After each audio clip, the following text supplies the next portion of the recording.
Warhammer 40k was designed as a player versus player game, but what if I told you you could play it alone? Sometime back, Goonhammer released an unofficial supplement to do just that. It is like a PvE mode that pits your force against a swarm of Tyranids as you attempt to repel a high fleet descending upon the planet.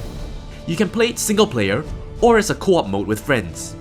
So how does it all work? And can you use it to play Crusade? All this coming up as I share with you how to play Fury of the Swarm.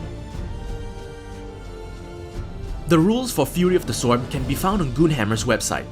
I've linked it in the description below. You and your friends, if you choose to play it as co-op, take on the role of beleaguered defenders fighting against an incoming Tyranid invasion. They're not controlled by any players, but instead follow a set of pre-programmed behaviors, from moving to shooting and charging. Here are the basics. Every beast has a preferred prey based on their weapons. Beasts with strength 7 and below will target anything not a monster or vehicle.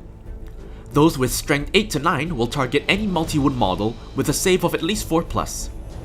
Anything with strength 10 or higher will target monsters and vehicles, and those with precision will go after characters. How they move is dependent on what kind of creature they are. There are two kinds, assault and ranged organisms. Assault organisms, which make up the majority of Tyranid units, will always move as close as possible to their preferred prey. They will always attempt to charge their preferred prey if they are within 9 inches of them. Ranged organisms, on the other hand, will always move the minimum distance to get line of sight to their preferred prey. Simple enough, right? How about instead of me explaining the entire rules document to you, let's get Ahmed, the Jackal Prince, to explain it to you. The Overlord has picked a bad time to reawaken, finding human vermin infesting his fief. But these pests have brought an even greater infestation as the Tyranids descend upon this defenseless world. Ahmed now has to clean up their mess, but first he needs to reawaken the full might of his Tomb World. The Necrons have to defend their royal pyramid while the rest of the Tomb World's armies are reawakened. The pyramid is toughness 9 and has 50 wounds, but no save. If it is destroyed, the Necrons lose. This mission is called Big Guns Mustn't Tire, from the Sporefall phase, which is the first phase of a Tyranid invasion. Your armies will fight against the Swarm across 3 different campaign phases and 10 different missions, representing the different stages of a Tyranid invasion. The module recommends you play at least 1000 points, although you are free to play higher than that. But for now, let's look at Ahmed's forces. This is an Awakened Dynasties detachment, led by the Jackal Prince himself. He has the enhancement Netherrealm Casket, which gives his unit stealth. He will be leading a unit of 10 Lich Guard with War Scythes. Then we have a Plasmancer leading a unit of 10 Immortals with Tesla Carbines, in order to fish for sustained hits on 5+. Then we have a unit of 20 Necron Warriors with Gauss Flayers, and a Ghost Ark to back up their reanimation. Rounding off the list, we have a unit of 6 Scorpec Destroyers, to provide a credible melee threat. You will always be outnumbered in these missions, with the Tyranids having at least 25% more points than you do. In this case, the mission gives the Tyranids 50% more points. So here's the 1500 points of Tyranids. In Fury of the Swarm, Tyranids do not have a detachment. We have a Brute Lord leading a unit of 10 Gene Stealers. The High Fleet has also spawned in a Death Leaper and Old One Eye, who is leading a unit of 2 Carnifexes, both with maximum scything talents. Leading this force is a fearsome Neuro Tyrant, who will be leading a unit of 3 Zoanthropes. This unit is a major threat ever since the Balanced Data Slate dropped, with the Neuro Tyrant giving a +1 to hit for the Zoanthropes. For small Gribblies, we have 2 units of 10 Gargoyles. We also have 2 units of 20 Termagants, a unit of 5 Barb Gaunts, a Lictor, and 3 Tyranid Warriors, with one of them having a Venom Cannon. With forces arrayed, we can begin deployment. Ahmed's forces are deployed in their entirety first, as instructed by the mission rules. After they're done, the Lictor and Death Leaper are deployed as close as possible to a randomly determined character target. The main Tyranid's force, however, doesn't have a deployment zone. They instead have 6 spawn points as shown on the deployment map. Place a numbered marker from 1 to 6 at those points. Tyranids have the first turn and will roll a d6 for each unit in their movement phase, starting in descending points value. They will arrive from the spawn point rolled as if walking on from the board. They can then move, shoot, and charge as per normal. Tyranids with the Deep Strike special rule will start in strategic reserves and will arrive from turn 2 onwards. First on the board is Old One-Eye and its Carnifexes. Then the Neurotyrant attached to Zoanthropes, followed by the 10 Gene Stealers and the Broodlord. After that, it's all the other little Griblies. With all their models deployed, the Tyranids begin their first movement phase. Their randomized deployment turned out to be really brutal for the Necrons, and now most of the Tyranid melee threats are in charge range. Both of the Infiltrator beasts randomly rolled for a target, and they both just happened to be the Plasmancer, so things are not looking good for him. And now the Tyranid movement begins proper. We start with the units closest to their preferred prey, which just so happens to be the 2 Infiltrator beasts targeting the Plasmancer. Next are the Tyranid warriors and the Termagants moving to target the Scorpec destroyers. The Neurotyrant and Zoanthropes are considered ranged organisms and move the minimum amount to get their weapons in range. Next is Old One-Eye, the Gene Stealers, and the other unit of 20 Termagants. Now the shooting phase. The Zoanthropes have split weapon profiles, so the supplement calls for you to check their weapon profiles and compare it to the closest and most expensive unit, which in this case are the Scorpec destroyers using the Blast Witchfire profile. But they rolled atrociously and only did 1 damage to the Scorpec destroyer. The Neurotyrant didn't do much better to wound, but it was the Scorpec's turn to roll atrociously, and 2 of them failed their saves, resulting in 2 dead destroyers. The squad of Tyranid warriors has a Venom Cannon, and now being closer to the pyramid than the Zoanthropes were, will split fire their Venom Cannon into the pyramid, while the Devourers go into the Scorpecs. The Venom Cannon rolls about average and takes 2 wounds off the pyramid. It was at this point we realized that the dice gods didn't favor us. Out of all the Devourer shots, only 2 hit, with 1 wound, which the Necrons proceeded to save. The Termagants and their Flesh Borers go next, and they actually take a wound off the Scorpecs. Barbgons are next, and again they target the destroyers. Yet even with their blast weapons, it's not good enough to get around our low rolls. What a great way to show these rules on our part. After more terrible shooting, it's time to move to the charge phase. The Death Leaper and Lictor make their charges into the Immortal Blob, the Lictor just barely. Yeesh. Old One-Eye and his Carnifexes line up a charge to the destroyers, and to no one's surprise, I failed to roll high enough for the charge. There's no way the Gene Stealers can fail a 5-inch charge, right? I'm sorry guys. And now I proceed to high roll with the Termagants. Although not really the optimal target, Termagants are assault organisms and so have to charge the closest target. But because of them, the warriors are no longer able to reach engagement range and so cannot declare a charge.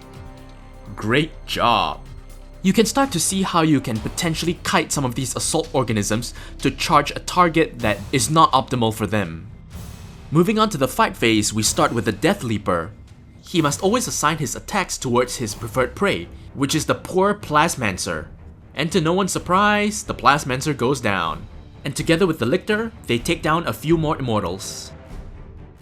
The Necrons use Protocol of the Eternal Revenant to bring the Plasmancer back on 2 wounds.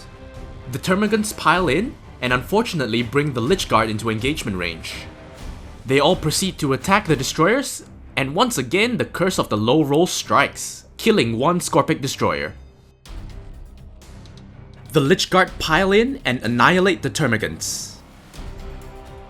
Over to the Necrons turn 1, we do a bunch of reanimations, and with the noose of the Tyranids closing in fast, the Necrons will have to find a way to break out.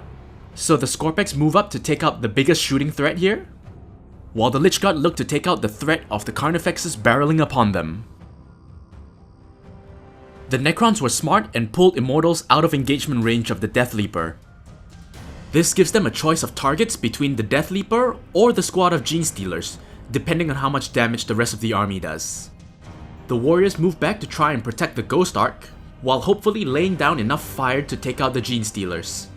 Start of the shooting phase, the Plasmancer does Living Lightning, but only does 1 mortal wound to the Death Leaper. The Ghost Ark takes out 2.5 Gene Stealers, but the Necron warriors only take down 1. The Immortals want to protect the Plasmancer, and so they give everything they've got to the Death Leaper, yet the Alpha Beast only takes 3 wounds. A Tachyon arrow goes soaring into the Zoanthropes and actually takes out 1. Necron charge phase and the Scorpecs double charge the Neurotyrant and the warriors. The Lich Guard successfully make it into Old One-Eye. Necrons do the right thing and elect the Lich Guard to attack first, using Protocol of the Hungry Void to bring them up to Strength 9, AP 4. And with that, they take down 1.5 Carnifexes. No deadly demise, sadly. With just 4 wounds left, the Overlord takes down the remaining Carnifex. Now Old One Eye is alone. Tyranids cannot interrupt, so the Scorpax go next. They activate the Plasma Sight.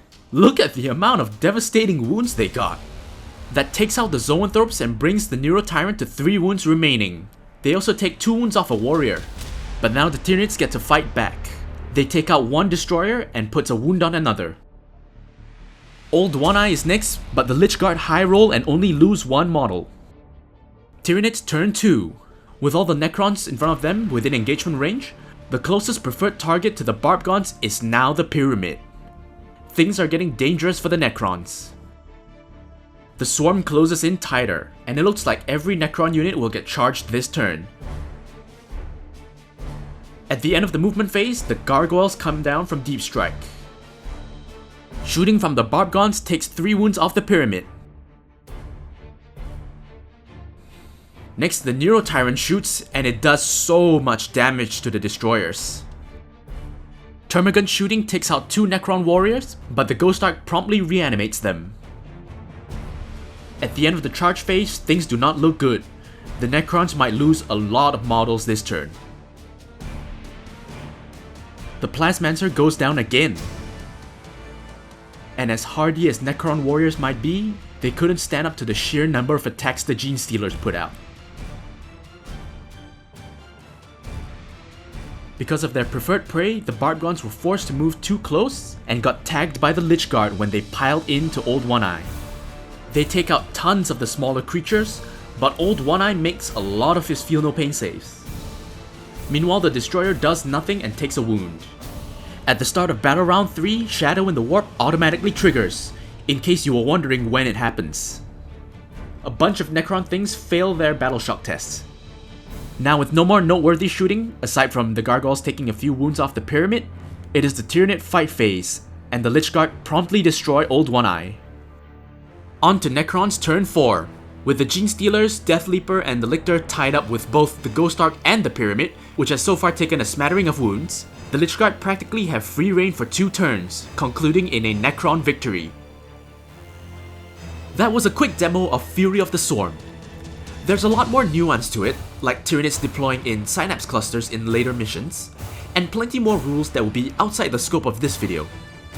There's also a campaign structure to help tell the story of the Tyranid invasion. Now that begs the question, can you play it as part of Crusade? The rules writer's preference is not to integrate it with Crusade, but as they mention in this note, you are totally free to do it if you would like to, and I think you should do it if you have no one in your area to play Crusade with, or if you just want to have a very chill session with your friends. I recommend playing with the Tyrannic War rules, for obvious reasons. For the player's armies, you could level them up as per normal, but for the Tyranids, you might want to focus only on monsters and characters, or units that do really cool things in-game. Alternatively, you could give a blanket set of upgrades to various units, like Feel No Pain to Gaunts, and weapon upgrades to Exocrines. This could represent the hive mind adapting to the defender's tactics, sending forth more advanced lifeforms to overwhelm them. The possibilities are really endless. Now you know how to play Fury of the Swarm. Go try it out if you haven't. Myself and a number of other Crusade players really enjoyed it, and I think you will too. Let me know in the comments if you would give this supplement a try. Don't forget to like and subscribe while you're at it.